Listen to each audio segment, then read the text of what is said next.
राधे राधे, हरे कृष्ण। तुलसी माता की जय, शालिग्राम भगवान की जय। आइए जानते हैं देव उठान एकादशी से लेकर कार्तिक पूर्णिमा के बीच में तुलसी जी का विवाह शालिग्राम भगवान जी के साथ किस विधि से कराया जाता है। मैं आज इस वीडियो में आपके साथ बहुत ही सरल और आसान विधि शेयर करने जा रही हूँ। वीडियो बहुत ही महत्वपूर्ण है, इसलिए आप वीडियो को पूरा ध्यान से जरूर देखिएगा। तुलसी विवाह करने वाले दंपतियों को अगर हो सके तो इस दिन उपवास करना चाहिए और विवाह संपन्न होने के बाद में अपना उपवास खोलना चाहिए। तो तुलसी जी का विवाह कराने के लिए सबसे पहले तो तुलसी जी के पौधे को और गमले को आप साफ कर ले, स्नान करा लें दिन में ही। विवाह के लिए ब्रह्म मुहूर्त और गोधूली मुहूर्त उत्तम माने जाते हैं, लेकिन आप अभिजीत मुहूर्त में भी तुलसी जी का विवाह करा सकते हैं। तो सबसे पहले तो जिस स्थान पर आपको तुलसी जी का विवाह कराना है वो स्थान को साफ कर लेना है, सुंदर मंडप से सजा लेना है। गन्ने की सहायता से या सुंदर रंग बिरंगी साड़ी और चुनरी से, रंगोली से आप आसपास के मंडप को सजा लें। विवाह खुले आंगन में, बालकनी में या घर की छत पर किया जा सकता है। जिनके यहाँ पर स्थान का अभाव हो वे अपनी तुलसी जी और शालिग्राम भगवान जी को आसपास के मंदिर में ले जाकर भी विवाह करवा सकते हैं। अब चाहे तो आप तुलसी जी के पौधे को किसी चौकी पर रख सकते हैं, नहीं तो जमीन पर पुष्प का आसन देकर विराजित कर सकते हैं। चौकी पर शालिग्राम भगवान जी या फिर विष्णु भगवान जी की प्रतिमा रखने के बाद कलश की स्थापना की जाती है, क्योंकि कलश में सभी शुभ शक्तियों का वास होता है और पूजा हो या विवाह हो, कोई भी विशेष अनुष्ठान हो, कलश की स्थापना सनातन धर्म में अवश्य ही करनी चाहिए। तो कलश की स्थापना आप करते समय कलश में गंगाजल भरें, आम के या अशोक के पत्ते रखें और ऊपर जटा वाला नारियल जिसे चुनरी या कलावे से लपेटकर आपको कलश के ऊपर लिटा कर रखना है। नुकीला हिस्सा दीवार की तरफ रहे और जिस जगह से टहनी से नारियल जुड़ा होता है वो हिस्सा आपकी तरफ रहना चाहिए। अब गणेश जी की स्थापना करने के बाद भगवान विष्णु या शालिग्राम भगवान जी, तुलसी माता और कलश में वास करने वाली सभी शुभ शक्तियों का आह्वान करें।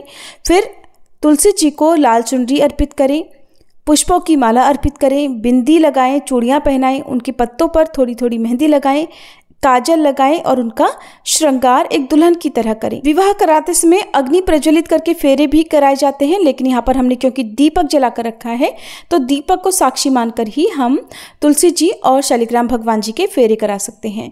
अब हम सभी को तिलक लगाएंगे, गणेश भगवान जी को और तुलसी माता को रोली कुमकुम का और विष्णु भगवान या शालिग्राम भगवान जी को हल्दी या चंदन का तिलक लगाएंगे।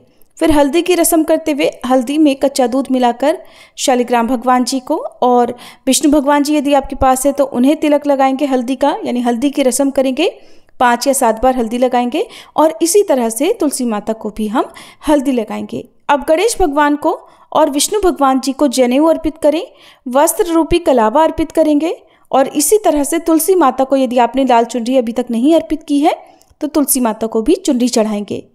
आज के दिन हम तुलसी माता का विवाह भगवान विष्णु के साथ करा रहे हैं। तुलसी माता को विष्णु वल्लभा लक्ष्मी स्वरूपा मानकर आज हम उनका कन्यादान करेंगे। तो दाहिने हाथ में जल और पुष्प, साथ में थोड़े से तिल लेकर विवाह का संकल्प लेना चाहिए।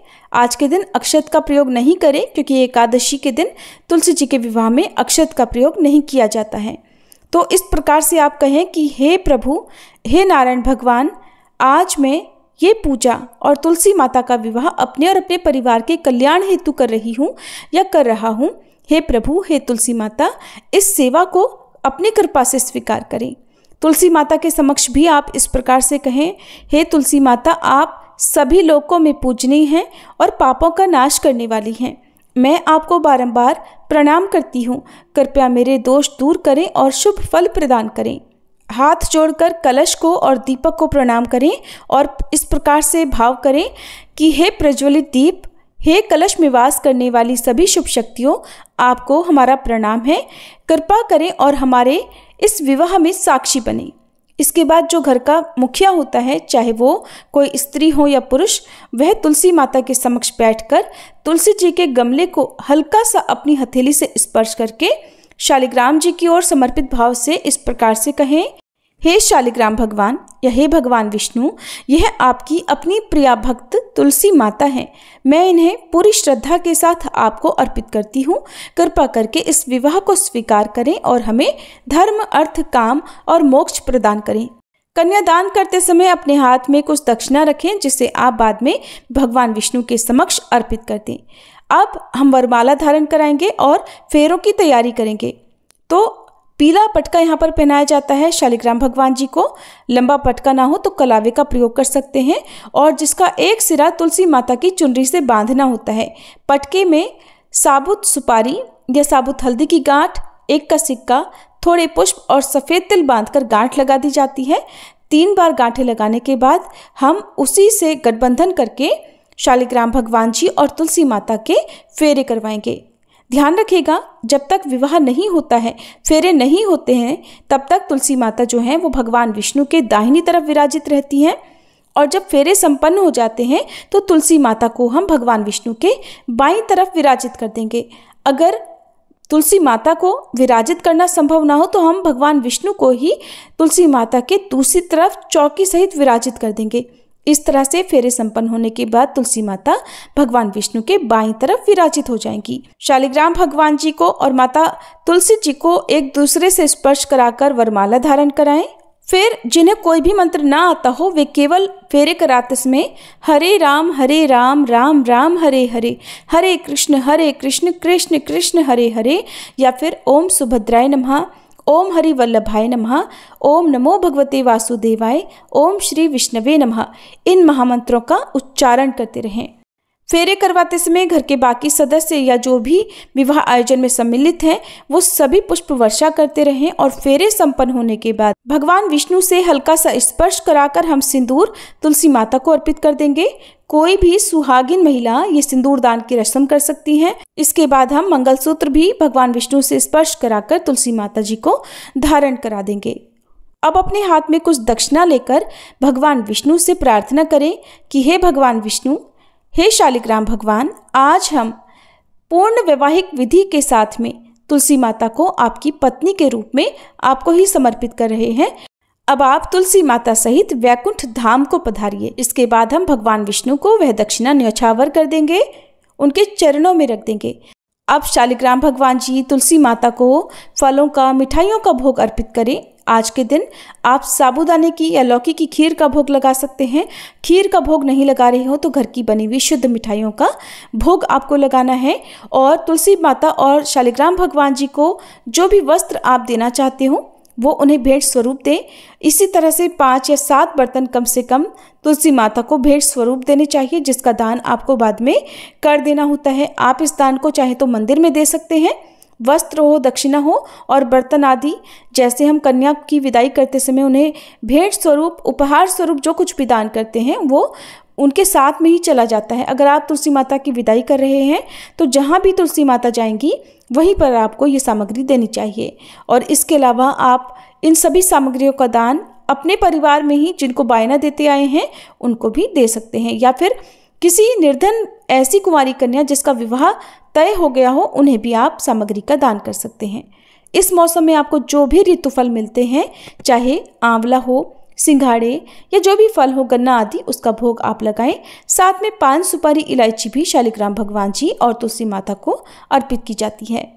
इस समय आप विवाह के मंगल गीत गा सकते हैं, भजन कीर्तन कर सकते हैं, और तुलसी विवाह की कथा भी इस समय सुन सकते हैं। लेकिन बहुत से लोगों के पास शाम के समय कथा सुनने का समय नहीं होता, तो ऐसे लोग सुबह के समय, दिन के समय में भी कथा सुन सकते हैं।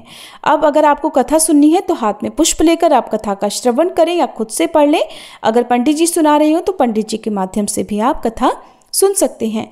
और अब देखिए, जब हम कथा श्रवण कर लेंगे तो चालीसा का पाठ करना हो या कोई विशेष स्तोत्र का पाठ आपको करना हो तो वो भी आप इस दौरान कर सकते हैं।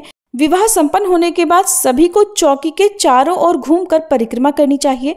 चारों ओर घूमकर परिक्रमा करना संभव ना हो तो अपनी ही जगह पर खड़े होकर 3, 5 या 7 बार परिक्रमा करनी चाहिए। ऐसा करने से सभी प्रकार के दोष दूर हो जाते हैं। तो देखिए, यहाँ पर आप हवन भी कर सकते हैं। जिस समय फेरे कराए जाते हैं उस समय हवन कुंड में अग्नि प्रज्वलित करके हवन सामग्री और सफ़ेद तिलों से आप घी डालकर आहुति दे सकते हैं और विवाह की रस्में पूरी करा सकते हैं। यहाँ पर हमने हवन नहीं किया है, केवल दीपक जलाकर दीपक को ही साक्षी मानकर फेरे करवाए हैं। तो आप चाहे इस विधि से या हवन करके पूरे विधि विधान के साथ में विवाह संपन्न करा सकते हैं।